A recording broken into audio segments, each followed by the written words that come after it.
My name is Lisa Chang, and I still have nightmares about what happened in Sequoia National Forest.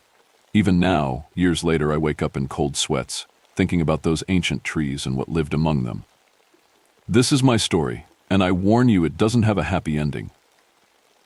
It all started on a cold morning in October 1985. I was working as a criminal profiler for the Forest Service, investigating crimes that happened in our national parks. I was drinking my morning coffee when I got the call about the first body. "Lisa, we need you in Sequoia." Now my boss's voice was shaking. In 15 years on the job, I'd never heard him sound scared before. I arrived at the park the next day. The trees were beautiful giant sequoias that seemed to touch the sky. They were so old that they were here before Columbus sailed to America. But that day, their shadows felt different, darker, like they were hiding something. Ranger Steve Martinez met me at the entrance. His face was pale, and his hands wouldn't stop shaking as he drove me to the crime scene. "I found her yesterday," he said quietly. "Sarah Chen. She was one of our best rangers."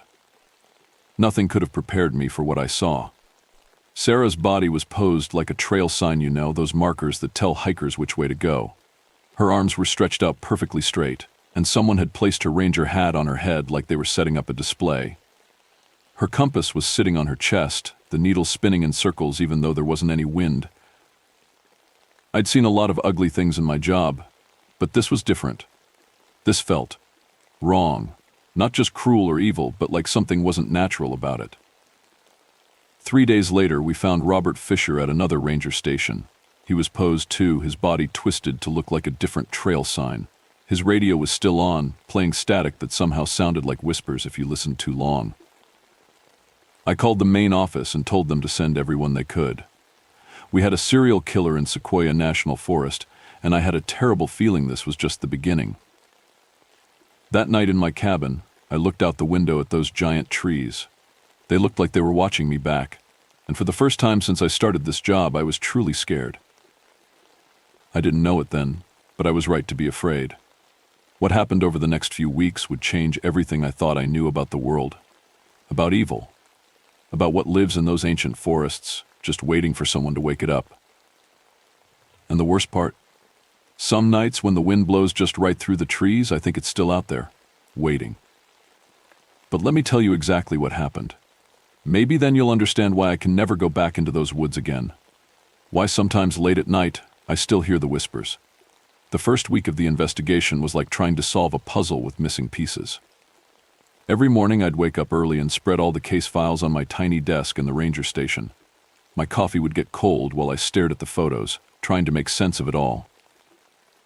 There has to be a connection, I kept telling myself. Sarah Chen and Robert Fisher worked at different stations.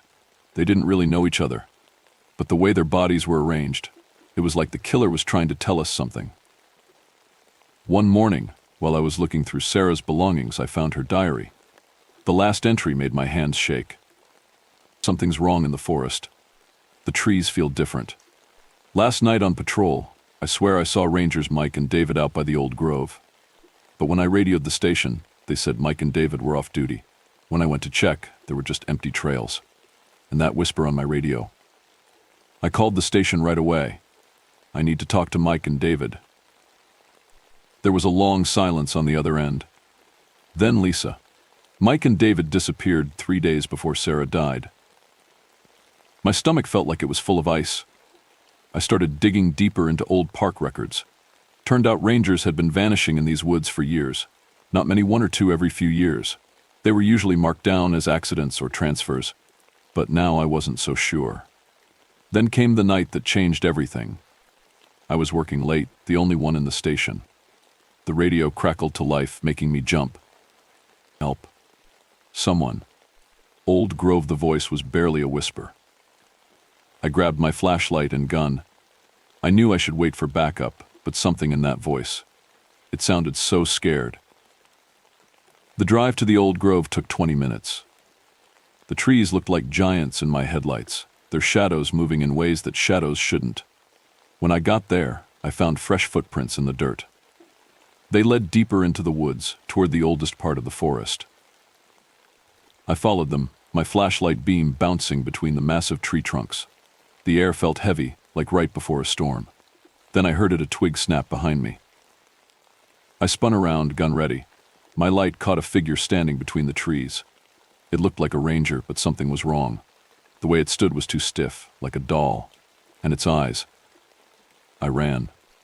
I ran faster than I've ever run in my life.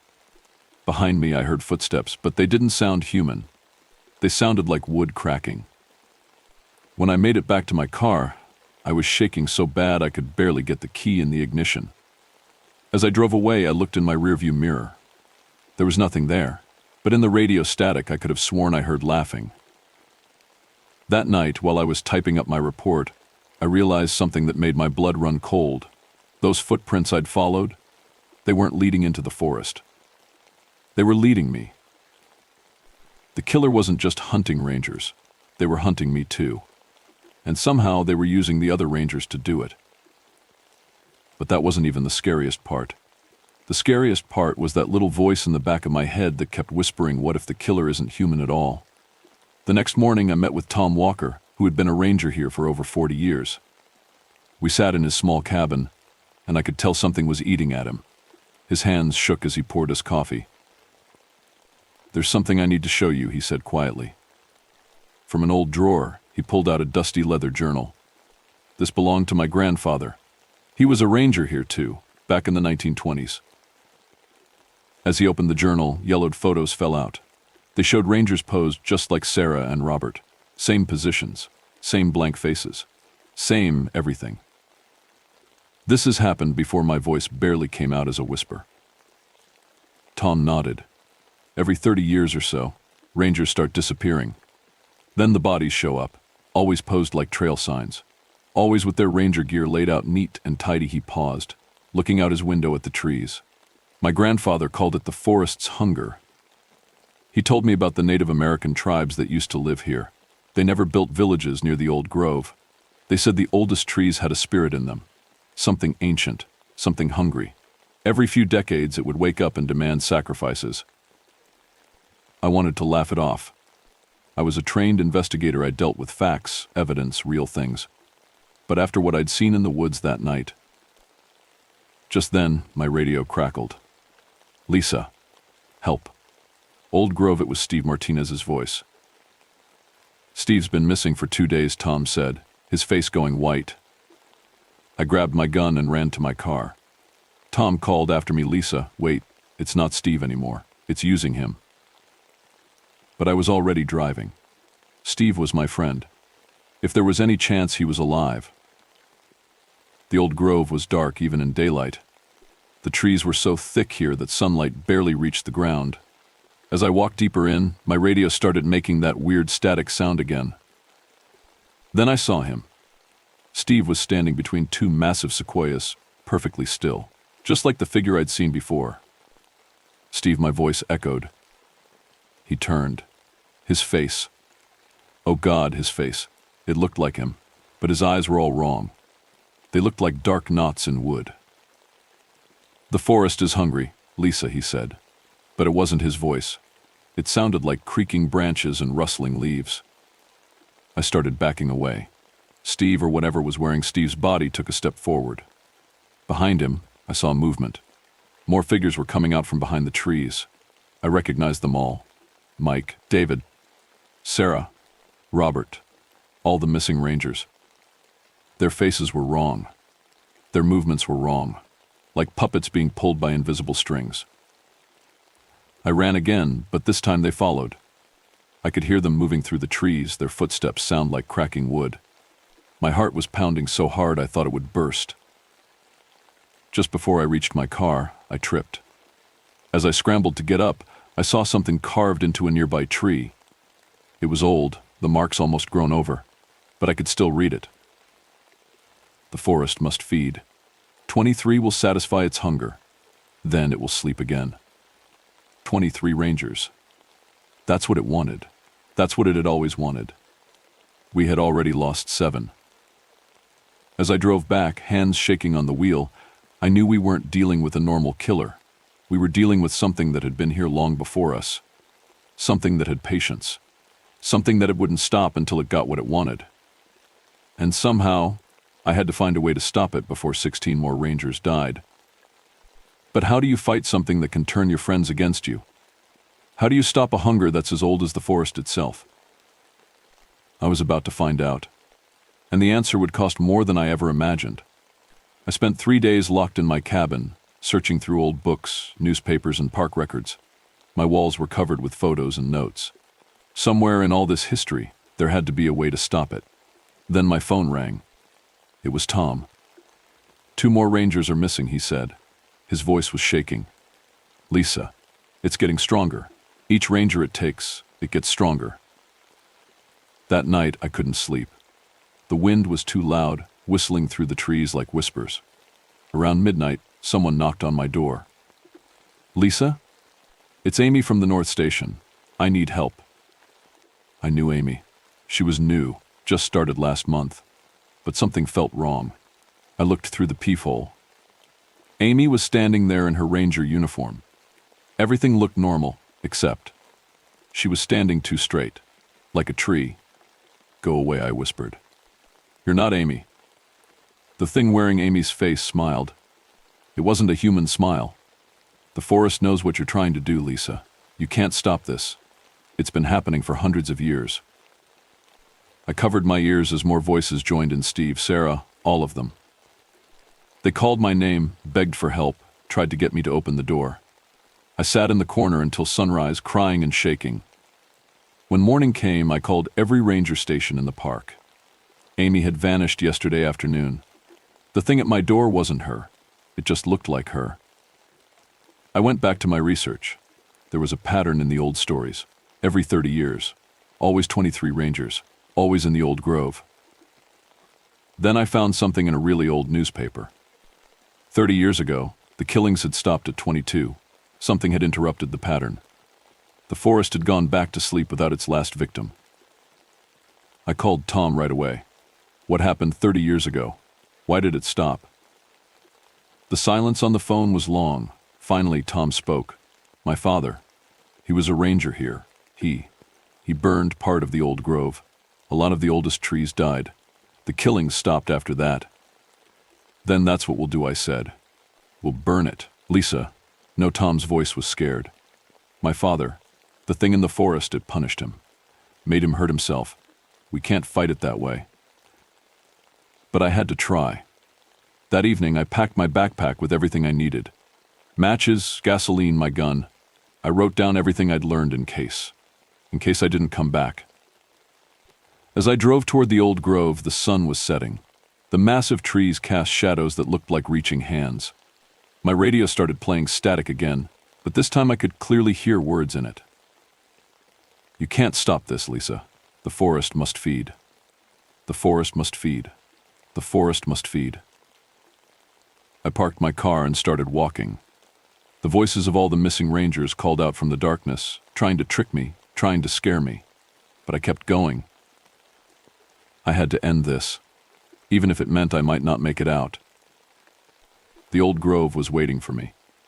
And so were all my missing friends, standing like wooden dolls between the ancient trees. Their faces weren't even trying to look human anymore. Behind them stood something else. Something tall and dark, with branches for arms and empty holes for eyes. The thing that had been here all along. The thing that was really controlling everything. It spoke with 1,000 whispers. Welcome, Lisa. We've been waiting for you. I gripped my backpack tighter and took a deep breath. This was it. Either I would stop this thing tonight, or I would become just another missing ranger. Either way, the forest's hunger had to end. The thing that looked like a tree person moved closer. All around me, my possessed ranger friends stood still as statues, their wooden eyes watching me. I could see Sarah, Steve, Amy, and all the others. They weren't themselves anymore. They were just puppets for the forest. You don't understand, Lisa, the tree thing whispered. This is how it has always been. The forest gives life. The forest takes life. 23 rangers. That's all we need, and then we sleep again. My hands shook as I pulled out the gasoline can. No, it ends tonight. The thing laughed, a sound like breaking branches. Others have tried, Lisa. They all failed.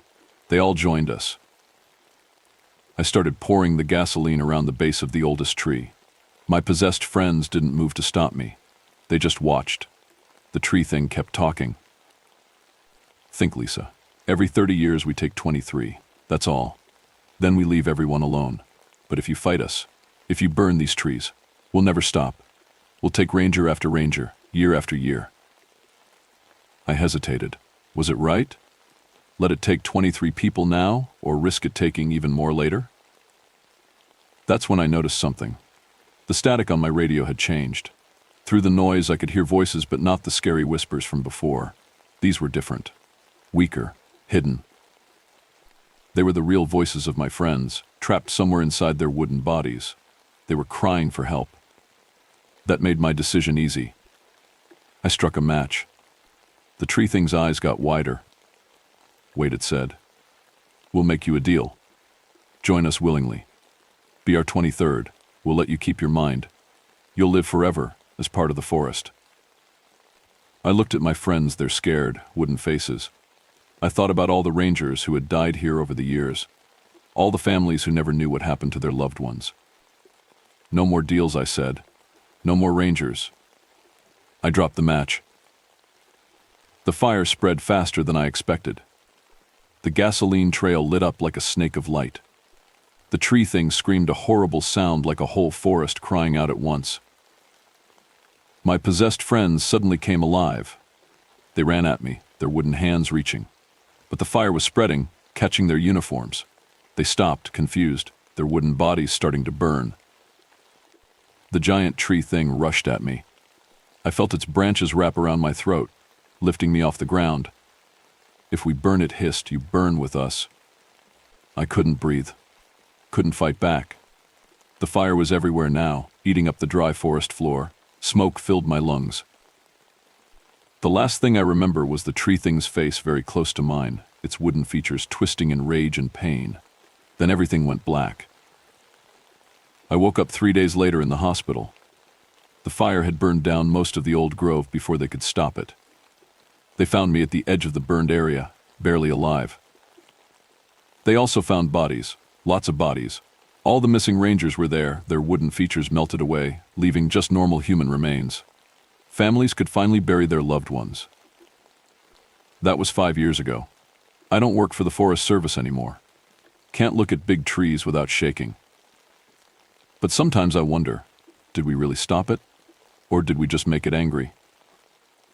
Because last week I got a letter. It was from the new ranger station chief at Sequoia. Young rangers are starting to disappear again, and at night they can hear whispers in their radios. The forest is growing back, and maybe, just maybe, it's still hungry. Remember that if you're ever hiking in Sequoia National Forest, if you see a ranger standing too still, or hear whispers in the wind, or notice that the trees seem to be watching you, run. Because some things in this world are older than we can imagine, and some hungers never really die. They just wait. Light.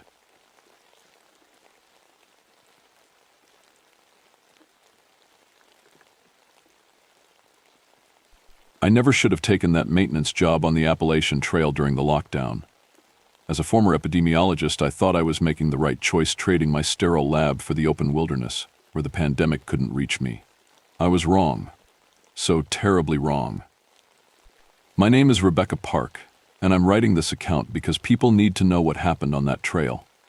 7 people are dead, and I'm the only one left to tell their story.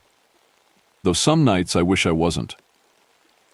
It started in April 2020, when the world had gone quiet. The Appalachian Trail Conservancy needed someone to check on the trails during the shutdown. With my background in science and outdoor experience, I was a perfect fit. The job seemed simple: maintain trail markers, report any issues, and make sure no one was breaking the quarantine rules. The first few weeks were peaceful. The silence of the empty trails was actually comforting just me, the birds, and the rustle of leaves. I'd walk for hours, checking markers and clearing fallen branches. Sometimes I'd see deer or wild turkeys. It felt like the world was healing. Then the first hikers disappeared. They were a young couple, experienced backpackers who thought the pandemic was the perfect time to attempt a through hike. I found their campsite 3 days after they were reported missing. Everything was normal at first glance: tent properly set up, gear organized. But when I looked closer, I noticed something wrong with their trail map. The markers didn't match my official guide. Somehow, their map showed paths that didn't exist. I called it in and kept searching. That's when I saw the first sign, not a regular trail marker, but something that made my blood run cold. It was shaped like a human body, twisted and contorted into the form of a directional arrow. I thought it was some sick prank until I got closer. The sign was made of flesh. It was them. Their bodies had been turned inside out, organs replaced with trail-marking paint.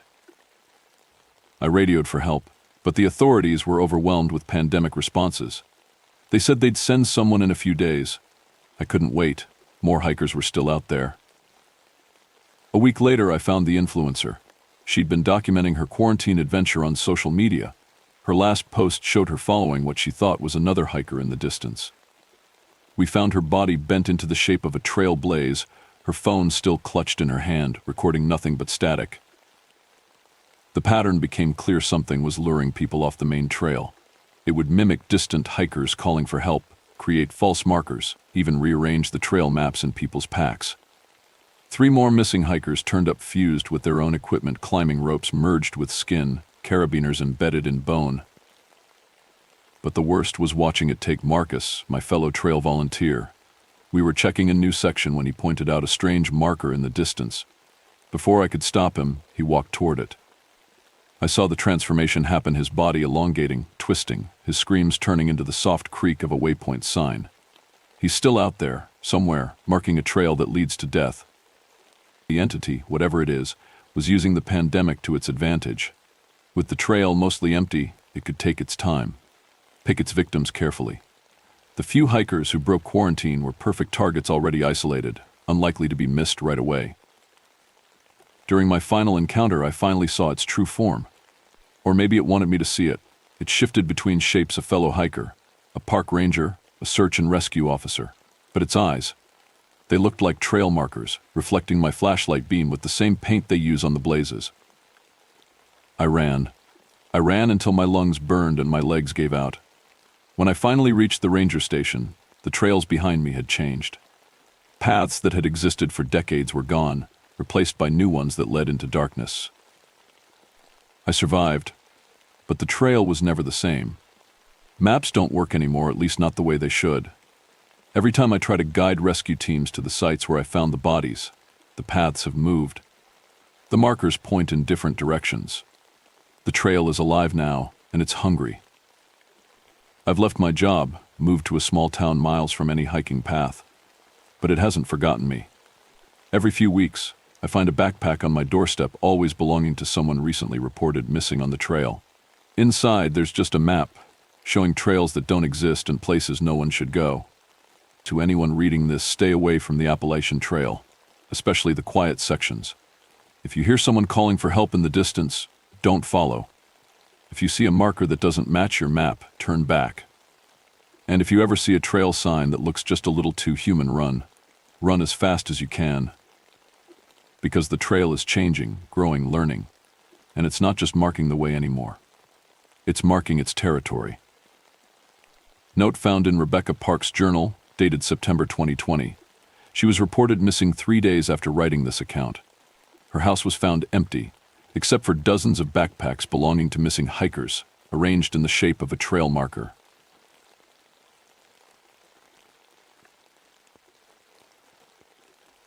I never thought trees could hate. As a forestry expert studying climate change in Rocky Mountain National Park, I'd spent my career among them, watching them grow, studying their patterns, understanding their slow dance with time. But what happened last summer changed everything I thought I knew about nature. My name is Claire Martinez, and I'm still trying to make sense of what we encountered in those mountains. It started with the beetle epidemic. The park's trees were dying at an unprecedented rate, their trunks stained with the telltale blue fungus that follows mountain pine beetle attacks. My research team was tracking the spread, trying to understand how climate change was affecting the beetle populations. We had a simple mission document: analyze, report. Nothing prepared us for what we would discover. The first strange incident happened on a Tuesday evening. I was reviewing data in our mobile research station, basically a glorified trailer parked near the tree line, when Mark, one of our loggers, radioed in. His voice crackled with static, but the fear in it was clear. Claire.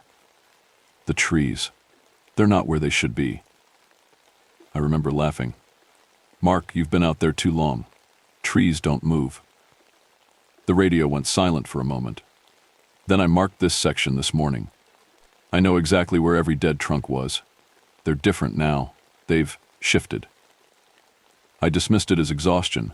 We'd all been working long hours, and the beetle kill zones could be disorienting. I told him to head back to base. He never made it. We found Mark the next morning, or what was left of him. His body was impaled on 3 dead trunks that formed a perfect triangle, like some sick geometric puzzle. The worst part, the trunks were driven through him from different angles, physically impossible, unless they had moved independently. The police blamed it on a freak accident, but I knew better. I'd seen the survey maps. Those trees hadn't been there the day before. That was just the beginning. Over the next 2 weeks, we lost 5 more people. Each death was more horrific than the last. Dr. Thompson, my fellow researcher, was found hollowed out like a gruesome cocoon, his body cavity filled with writhing beetle larvae. Sarah, one of our park volunteers, was discovered encased in what looked like bark. Her skin had somehow been transformed into woody tissue while she was still alive. The beetles were everywhere, moving in swarms unlike anything documented in scientific literature. They didn't just attack trees anymore, they came for people. We'd hear them first, a sound like rain on tin, before they descended in black clouds. The tourists didn't stand a chance. We found one man's remains scattered across half an acre, shredded by what looked like moving branches. But it was the trees themselves that haunted our nights. They moved. Not like in fairy tales or fantasy movies, this was subtle, strategic. Each morning, the dead ones would be arranged differently, forming barriers, blocking paths, creating traps. We'd find massive pits lined with sharpened branches, covered by carefully arranged fallen leaves. The forest was hunting us. I started noticing patterns in my data.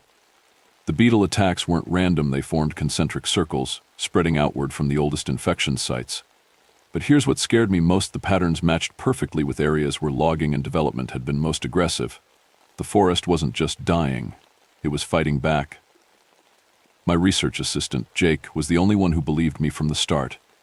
Together we traced the history of human activity in the park, overlaying it with the pattern of deaths. Every victim had been involved in some way with forest management or development. The forest was choosing its targets. The night everything came to a head, Jake and I were barricaded in the research station, surrounded by hundreds of dead trees that hadn't been there at sunset. The beetles came first, their wings sounding like static on 1,000 radios. They covered every window, every crack, searching for a way in. That's when we saw it, the thing that had been coordinating it all.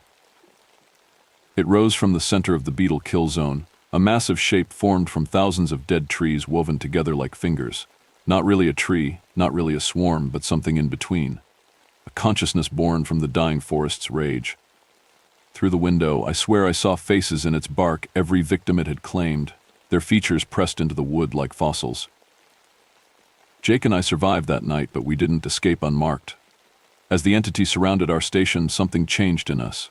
We felt it begin in our hands, a hardening, a darkening of the skin into patterns that looked like bark.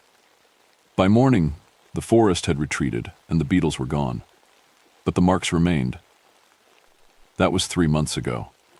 The beetle epidemic has spread to new areas now, and with it, more mysterious deaths. Nobody believes our story, of course. They blame animal attacks, accidents, exposure. But I know the truth. I see it spreading across my arms a little more each day, the subtle patterns of bark slowly claiming my skin. The Forest Service is planning a controlled burn next month to combat the beetle invasion. Jake and I can feel it coming. Each night our marks grow darker, and we dream of roots and rage and revenge. In my heart, I know this isn't over. The forest is patient. It can wait. And through us, it remembers. Sometimes late at night, I hear the beetles tapping at my window. They remember too. And they're spreading.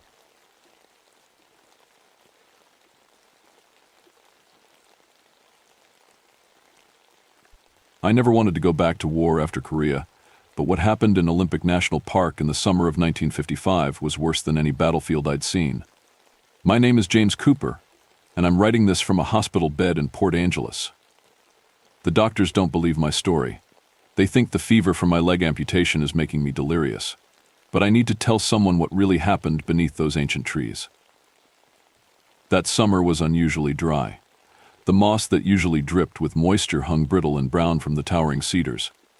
I'd been working as a ranger for 3 years by then, and something felt wrong from the start. The forest was too quiet. No bird songs, no squirrel chatter, just the occasional whisper of wind through the canopy that sounded almost like voices. It began with 3 missing hikers. Standard procedure, we organized a search party. I found their campsite first. The sleeping bags were still laid out, but something was wrong. When I unzipped one, roots thin as hair but strong as wire writhed inside like living things. I'd never seen anything like it. The roots retreated into the soil when I touched them, leaving dark stains that looked too much like blood. I radioed Tommy, my rookie partner, but the radio just crackled with strange whispers. That's when I noticed the trees around the campsite weren't where they should be. I know it sounds crazy, but I'd patrolled this area for years. Those cedars had moved. Their roots left trails in the soil, dark, wet trails that smelled like copper. We found the first body 2 days later. Sarah Chen, an experienced hiker. The roots, they were growing through her eye sockets, pulsing like veins. The medical examiner refused to come out after seeing the photos, said it wasn't possible. The other 2 hikers turned up the same way. Then we lost Mike, one of our volunteers. Found his skeleton wrapped in vines, the flesh stripped away so cleanly it looked polished.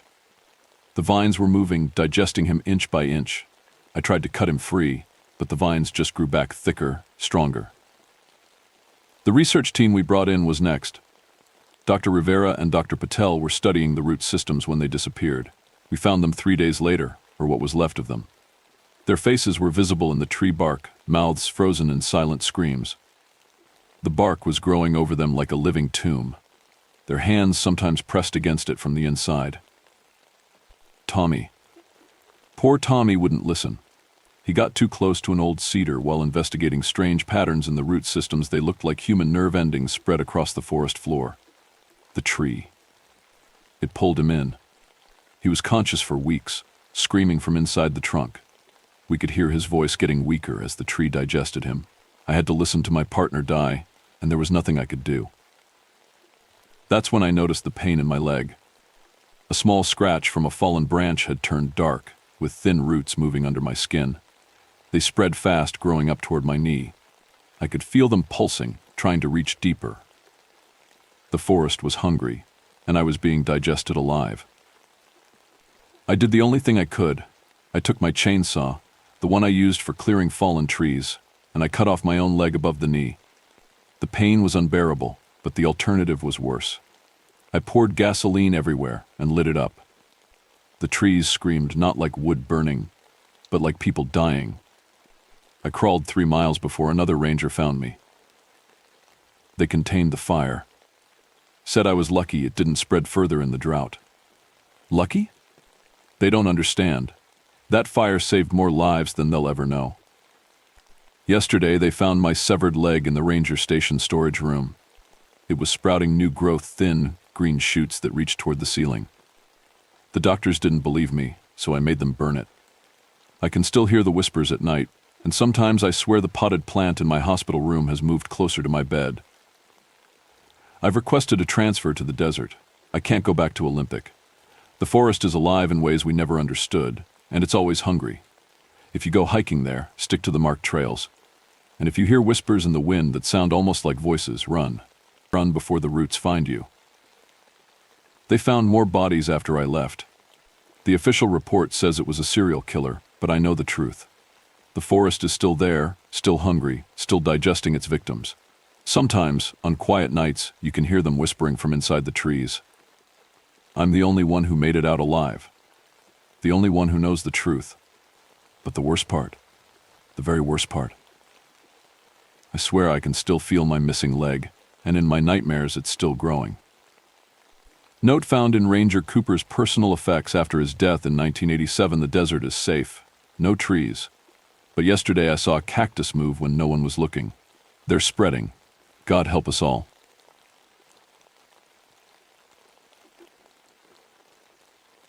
I never wanted to return to Mount Washington. After what happened during the Great Cold Wave of 1912, I swore I'd never set foot on another mountain.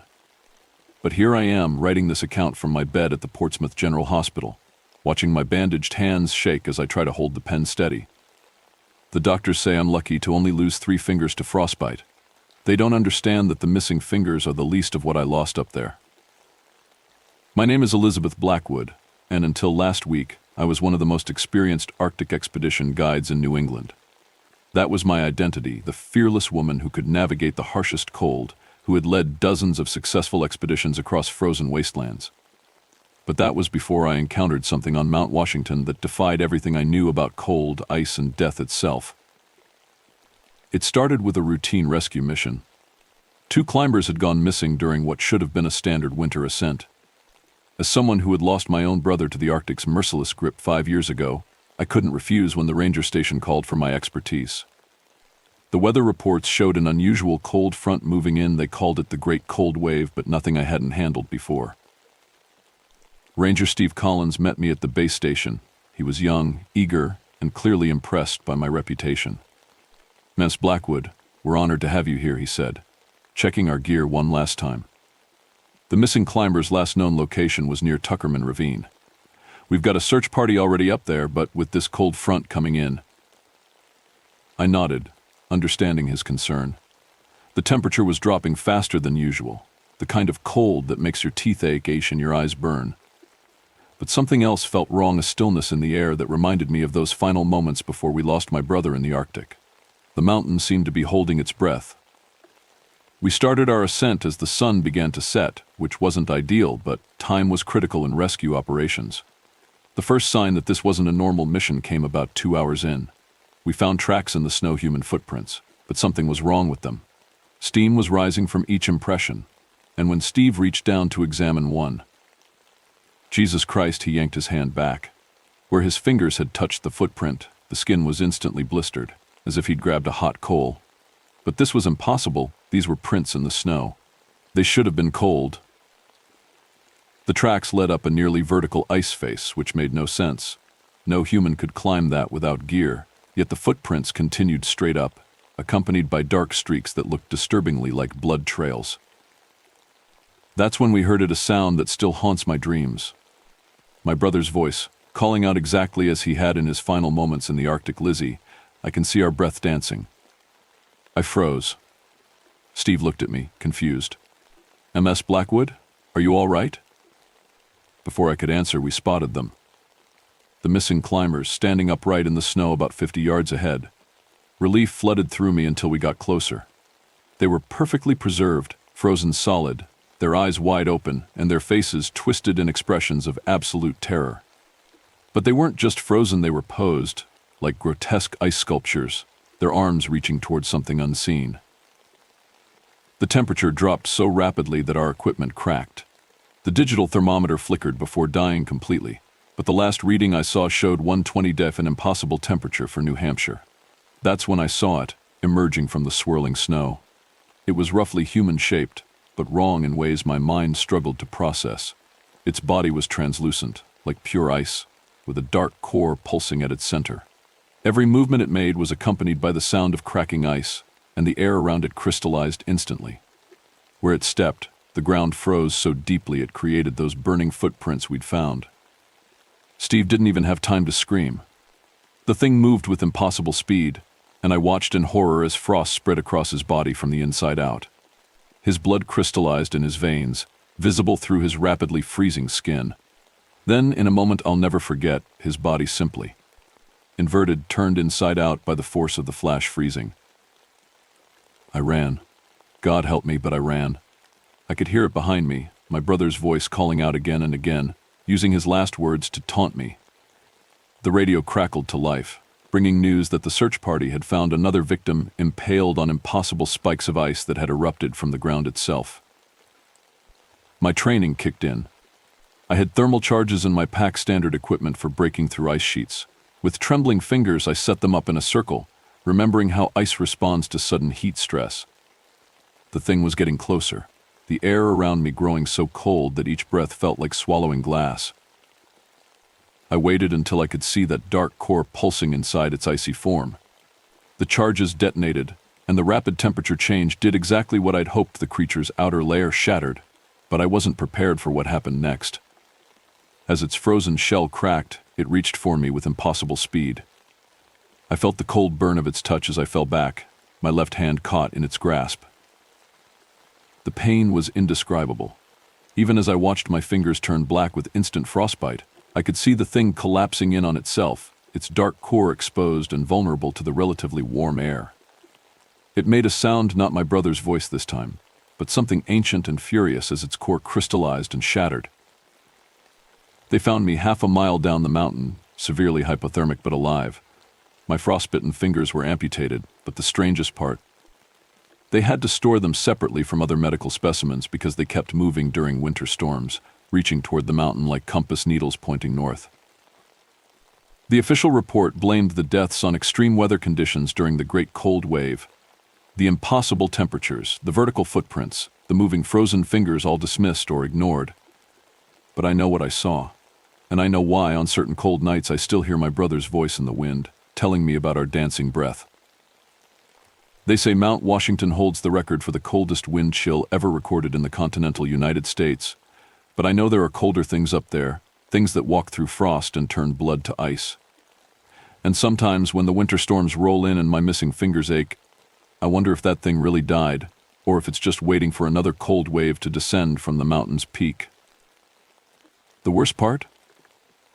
I'm not sure I'll ever know if it was really using my brother's voice, or if whatever happened to him in the Arctic was connected to what I encountered on that mountain. Some questions are better left frozen, buried deep in the snow where even the most determined explorer won't find them.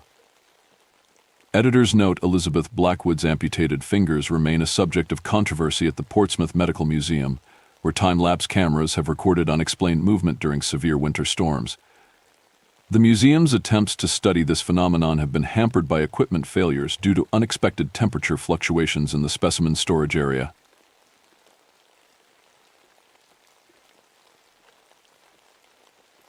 I never wanted to tell this story. Even now, 30 years later, my remaining hand trembles as I type these words. But with the recent discoveries in fungal communication and the growing interest in the Redwood National Park incidents, I feel I owe it to the families of those we lost to finally share what happened during that summer of 1969.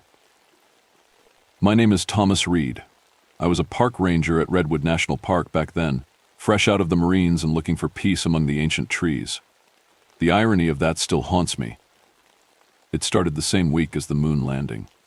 Everyone was glued to their TVs, watching Armstrong take that first step. But in our remote corner of California, among the world's tallest trees, something else was stirring.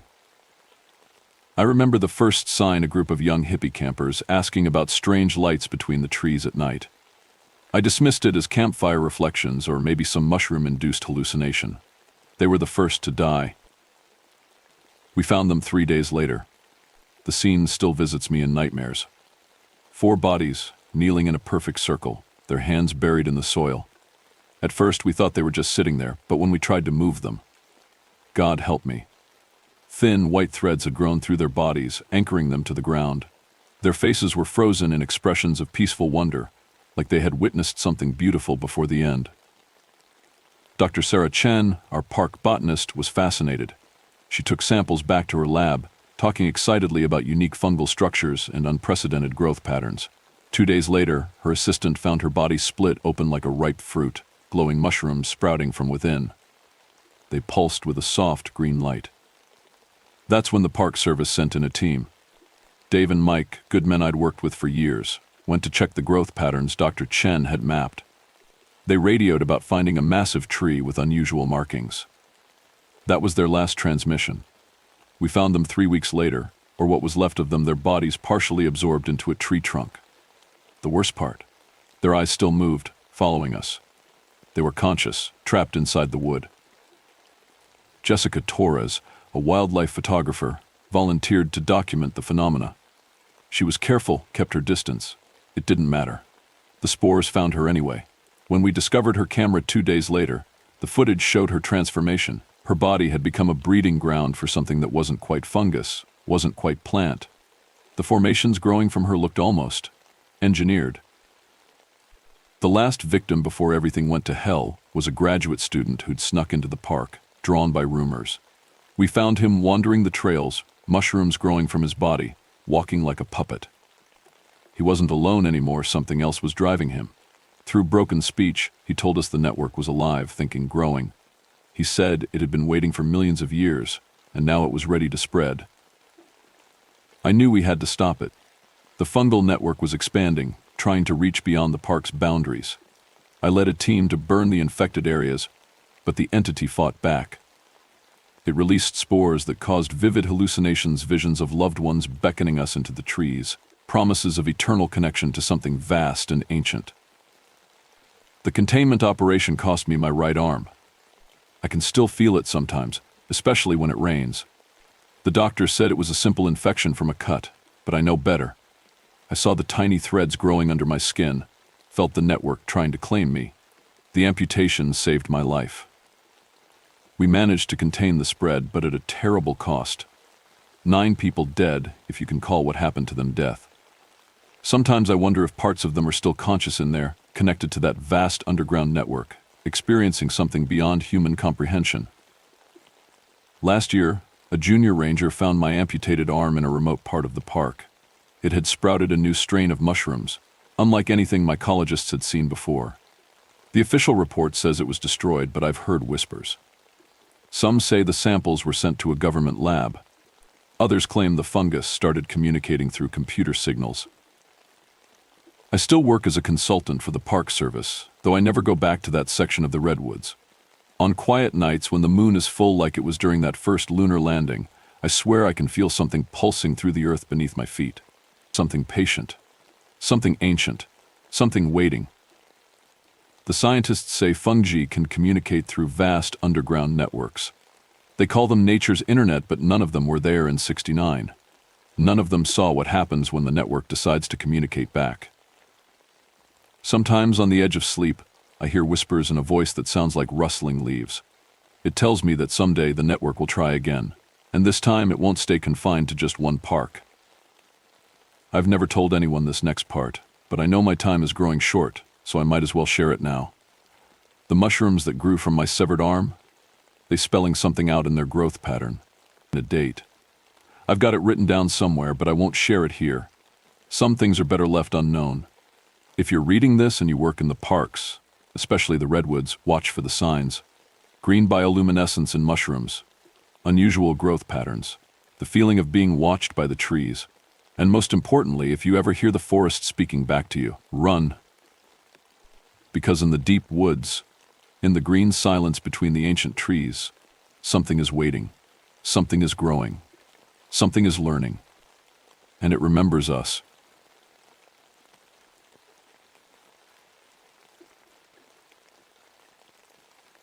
I never wanted to tell this story. Some nights I still wake up in cold sweat, thinking I'm back there in the darkness. But people need to know what happened in Mammoth Cave during that summer of 1935. I'm William Carter, and I'm the only one who made it out alive. The Civilian Conservation Corps had hired me as a cave expert for their mapping project. Being one of the few African-American specialists wasn't easy, but I knew those caves better than anyone. I'd been exploring them since I was a boy, learning every twist and turn like the back of my hand. The government wanted to map the entire system as part of their New Deal program, and they needed experienced guides. Our team was diverse: 3 surveyors, Tom, Jack, and Mike, 2 workers, Ray and Sam, a geologist named Dr. Peterson, a reporter called Sarah Williams, and a photographer named James. 9 of us in total, including me. We were supposed to be down there for 2 weeks. The first 3 days were normal. We mapped the known passages, took measurements, and everything went smoothly. But on the 4th day, we found something new: a narrow crack in the wall that looked like it led to an unexplored section. The opening was barely wide enough for a person to squeeze through. That's when things started feeling wrong. First, it was the air. It felt thicker down there, almost sticky. Our lights seemed dimmer too, like something was eating the brightness. But what really got to me were the walls. They were covered in something that looked like cave art, but different from anything I'd ever seen. The drawings showed strange, flowing shapes consuming human-like figures. We found bones, lots of them, Some looked ancient, others, not so much. Dr. Peterson said they were probably from early settlers or Native Americans, but something about them made my skin crawl. They were embedded in the cave walls, like they were becoming part of the rock itself. Then the whispers started. It was subtle at first. Someone would hear their name being called, but when we checked, nobody had said anything. The voice sounded different to each person, like it was mimicking voices they knew. Sarah said she heard her mother calling. Ray swore he heard his wife. We should have turned back right then, but we didn't. Tom, Jack, and Mike went to survey a narrow passage. When they didn't come back after an hour, we went looking. We found them, or what was left of them. Their bodies were pressed into the rock, flattened like paper. It was impossible. Human bodies can't be crushed that thin. But there they were, their faces frozen in terror. Everything fell apart after that. Ray and Sam tried to run, taking a different tunnel. We heard their screams echo through the cave. When we found them, they were melting. Some kind of liquid had gotten on them, dissolving them like acid. But the liquid moved on its own, flowing uphill, defying gravity. Dr. Peterson was next.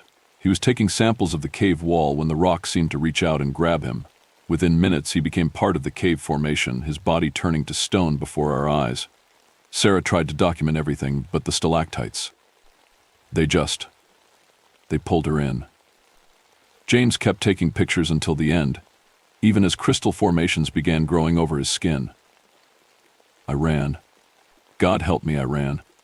The thing chasing us, it wasn't solid.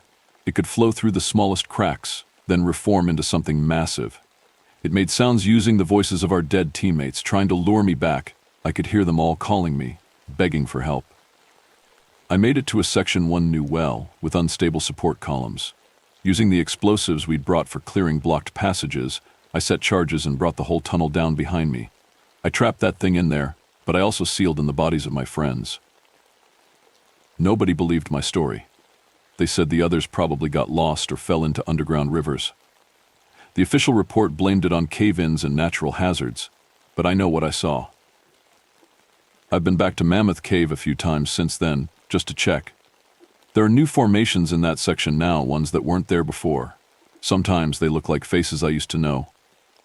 And sometimes late at night, if you press your ear to the cave wall, you can still hear them whispering. They never found the bodies of my teammates. But every year, the cave grows new formations, new stalactites and stalagmites that sometimes look almost human. And every time I see the photos in the newspaper of these natural wonders, I can't help but wonder, are they really just cave formations? Or are they something else? Something that's still growing, still hungry, still waiting in the deep below. I'm an old man now, and this might be my last chance to warn people. If you're ever in those caves and you hear someone calling your name, someone you know couldn't possibly be there, run. Run as fast as you can toward the light, because what's down there in the darkness, it's still there, still growing, still hunting. And sometimes on quiet nights I swear I can hear them calling my name, even all these miles away from the cave. Their voices carried on the wind, whispering, "William, William, come back to us." But I'll never go back. Some things should stay buried in the deep below.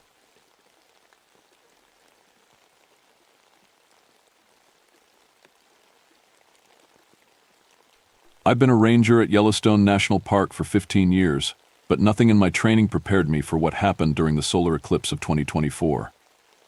My name is Katie Two Bears, and I'm sharing this story because people need to know the truth about what lurks beneath the park's beautiful surface.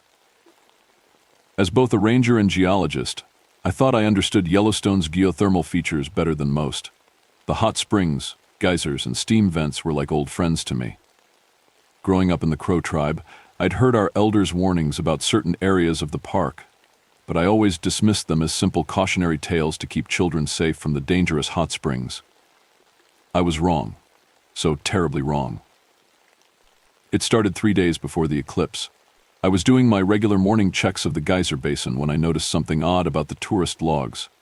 Over the past week, several visitors had reported seeing false trails, leading off the boardwalk paths that seemed to appear and disappear like mirages.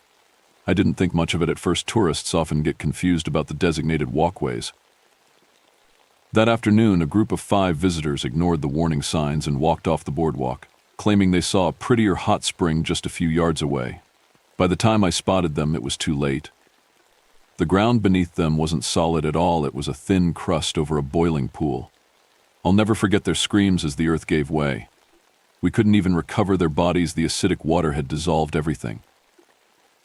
The next day, 2 of my fellow rangers, Mike and Sarah, went to rope off the area. I was checking another section when I heard a strange hissing sound, like 1,000 snakes all at once. When I arrived at their location, they were just standing there, completely still. As I got closer, I realized in horror that they had been transformed into stone-like figures, their bodies covered in mineral deposits, as if they'd been standing under a limestone waterfall for 100 years. Their faces were frozen in expressions of terror. That's when I knew something was terribly wrong. I spent that night in the ranger station, going through old records. What I found chilled me to my bones. Every solar eclipse throughout recorded history had been accompanied by mysterious disappearances in the park. Native American petroglyphs I found depicted a spirit that lived in the geothermal features, one that needed human bodies to maintain its form. The next morning, I found 3 photographers near Old Faithful. They had been transformed into something like black glass obsidian sculptures of people trying to run away. Their cameras had melted into their hands. But the worst was finding Tommy, our teenage junior ranger. He was still alive, sort of. His body had become a living geothermal vent, steam pouring from his mouth and eyes. Before he changed completely.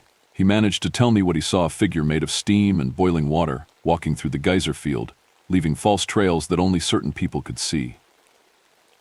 The entity was using the park's thermal features to reconstruct itself, turning its victims into new geological formations. Each death added to its power, and I realized with horror that it was trying to build up enough energy to trigger the supervolcano beneath the park. The eclipse was approaching, and I knew I had to stop it. Using my knowledge of the park's geothermal system and the petroglyphs I'd found, I worked out a plan. The ancient rituals suggested the entity could be trapped in a new thermal chamber, but creating one would be dangerous. As the sky began to darken, I could see it forming a massive figure of steam and mist, rising from Old Faithful. I had already set my trap, weakening certain points in the Earth's crust while strengthening others. When the entity fully materialized during the eclipse, I triggered a controlled geological shift, creating a new chamber that acted like a vacuum, pulling the spirit down. The ground shook for what felt like hours. Steam exploded from a dozen new vents, but when it was over, the entity was trapped. I had succeeded, but at a terrible cost. 8 people were dead, and the park would never be the same.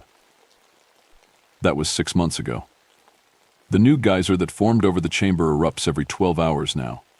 The tourists love it. They call it the Screaming Geyser because of the strange, human-like wailing that accompanies each eruption. They think it's just the sound of steam escaping through unusually shaped rocks. But I know better. Those aren't just sounds, they're voices. The voices of those who were taken. And sometimes, when I'm alone in the geyser basin at night, I swear I can make out words in those screams, begging to be set free. I still work at Yellowstone. Somebody needs to be here who knows the truth, who understands what really lies beneath these beautiful but deadly features. Because the entity isn't gone, it's just trapped. And every time there's an eclipse, I can feel it stirring, testing its bonds, waiting for another chance to break free. So if you visit Yellowstone and see a trail that wasn't there before, or hear someone calling your name from off the boardwalk, or spot a hot spring that looks more vibrant and inviting than all the others, don't follow. Stay on the marked paths. Because not all the park's dangers are natural, and not all its victims stay dead. Some of them become part of the park itself, forever crying out in voices of steam and water, warning others to stay away before it's too late.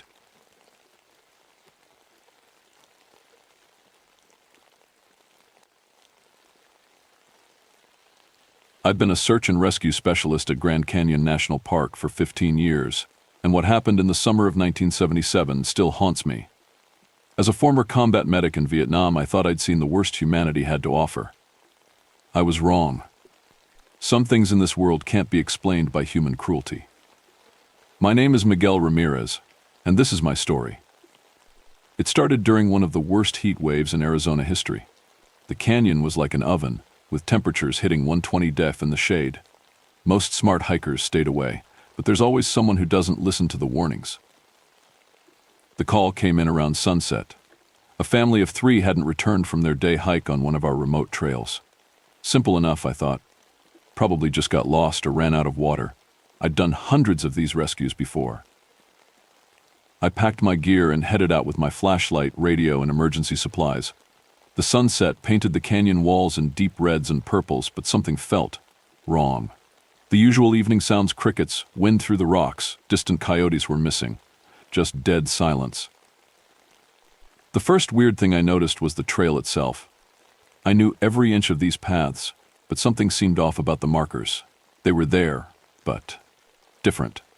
Like someone had moved them slightly. I radioed back to base, but got only static. Then I saw the first body. It was a hiker, but not from our missing family.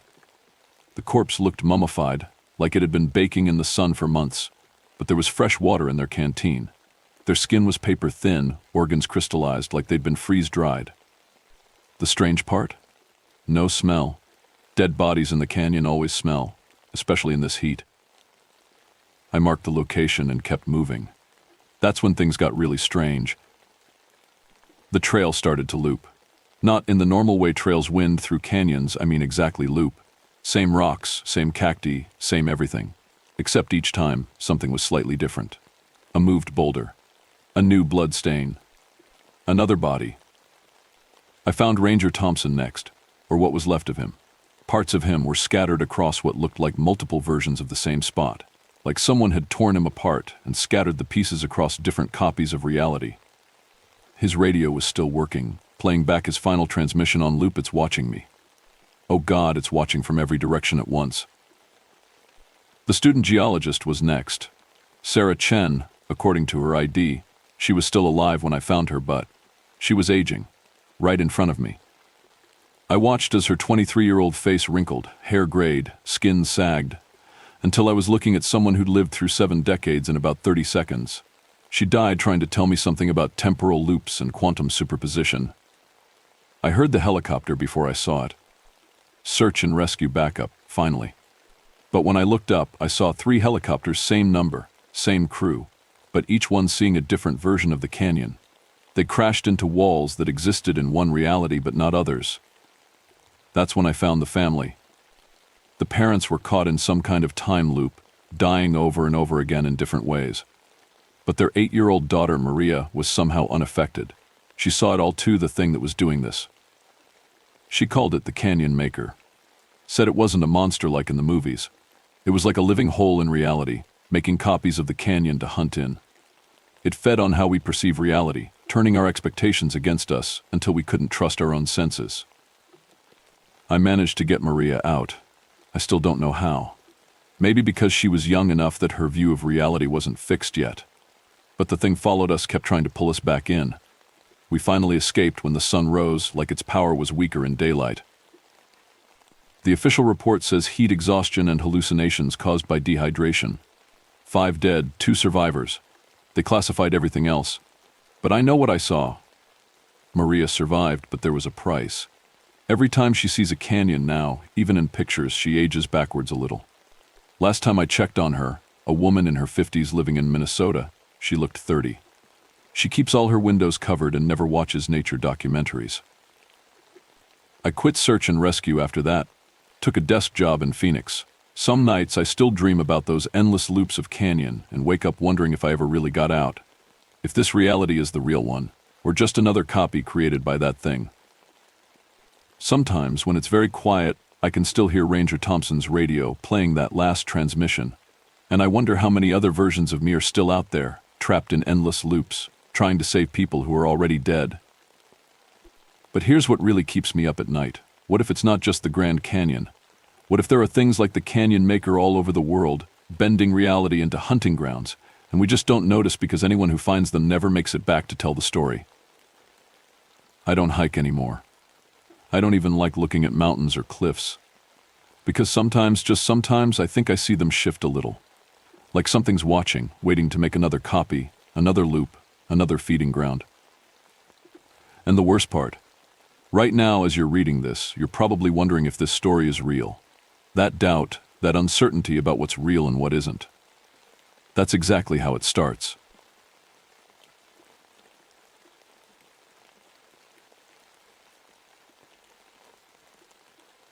My name is Dr. Sarah Chen, and I'm writing this account because I need anyone to believe what happened during our research expedition to Denali National Park in 1993.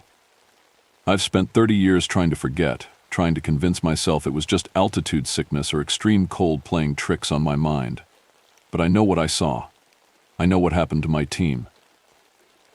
I was the lead wildlife biologist on a 6-person expedition studying caribou migration patterns in winter conditions. We were a skilled team: Mike Thompson, our photographer who'd covered 3 wars, Dr.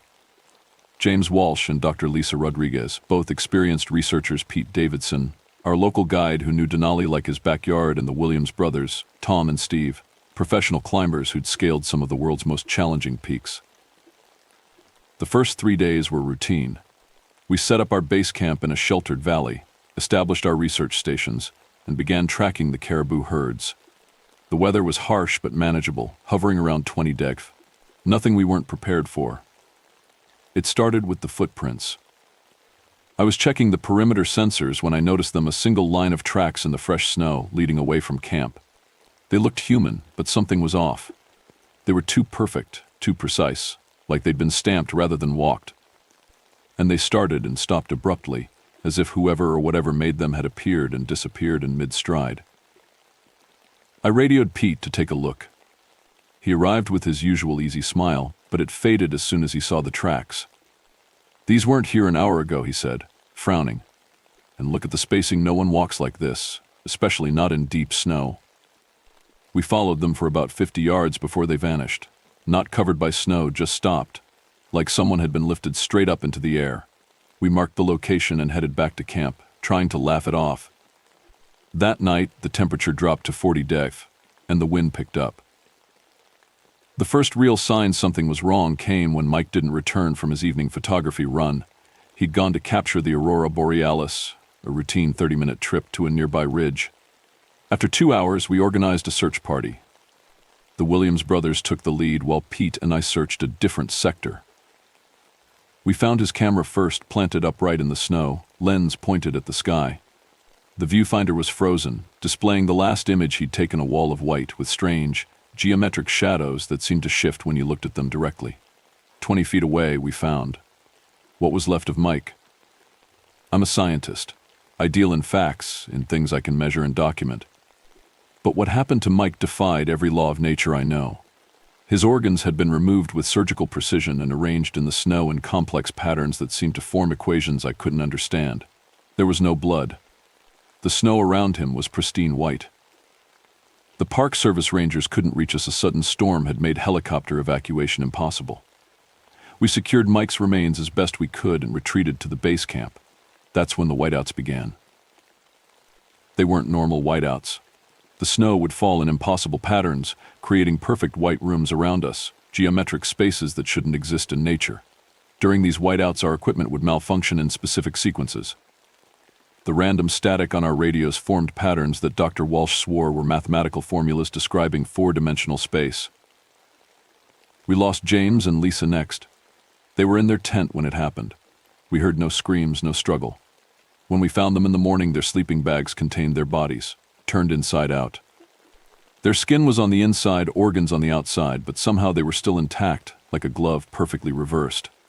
The temperature reading inside their tent was -273.15 deg absolute zero, a temperature that cannot exist naturally on Earth. Pete was next. We found him split vertically in half, each side a perfect mirror image, standing upright in the snow. There was no blood, no signs of violence, just a clean division, as if he'd been separated at the atomic level. The strangest part? Both halves were still warm. The Williams brothers died together. We were hurrying back to camp during another whiteout when they vanished into a wall of white. We found them hours later, fused together by extreme cold into a single mass of flesh and ice, their features blended but recognizable. They lived for 6 more hours, speaking in turns, describing visions of spaces that folded in on themselves and creatures that existed between moments of time. In those final days, I discovered the truth. The entity, I can't call it a creature, wasn't hunting us. It was using us. Each death, each impossible arrangement of bodies and organs was part of a pattern, a formula, a key to opening something. During the whiteouts, I could sometimes see its spaces where the snow didn't fall, voids that moved with purpose. In these moments, time behaved strangely. I'd check my watch to find hours had passed in what felt like minutes, or minutes had stretched into days. The final night, I found our previous expedition's camera buried in the snow. The footage showed impossible angles, perspectives that couldn't exist in three-dimensional space, and in each frame, barely visible, a darkness that bent light around it, a thing that could only be seen by its absence. I realized it was using our deaths to build a gate, a doorway to somewhere else. I destroyed our camp, scattered the patterns, broke the geometric perfection it needed. The entity appeared one last time, a void in the shape of nothing, bending the light and snow around it like a hole in reality. Then it was gone. I survived. The rescue team found me 3 days later, severely hypothermic but alive. The official report blamed an avalanche and extreme weather conditions for the deaths of my team. The bodies were never recovered. 30 years have passed and I've never returned to Denali. I'm a professor now, teaching biology to undergraduates who weren't even born when this happened. They see me as the strict old professor who insists on precision and always closes the blinds during snowstorms. They don't notice that my shadow falls in the wrong direction when it snows. They don't see how the light bends strangely around me during winter storms, and they definitely don't know why I've dedicated my life to studying four-dimensional topology and its applications in biological systems. Because something followed me back from that white room. Something that waits in the spaces between snowflakes, in the geometry of perfect storms, and sometimes when the wind howls just right and the snow falls in perfect patterns, I swear I can hear it solving equations in the darkness. But nobody believes me. Why should they? I'm just a scientist who survived a tragic accident in the wilderness. Nothing more. Right?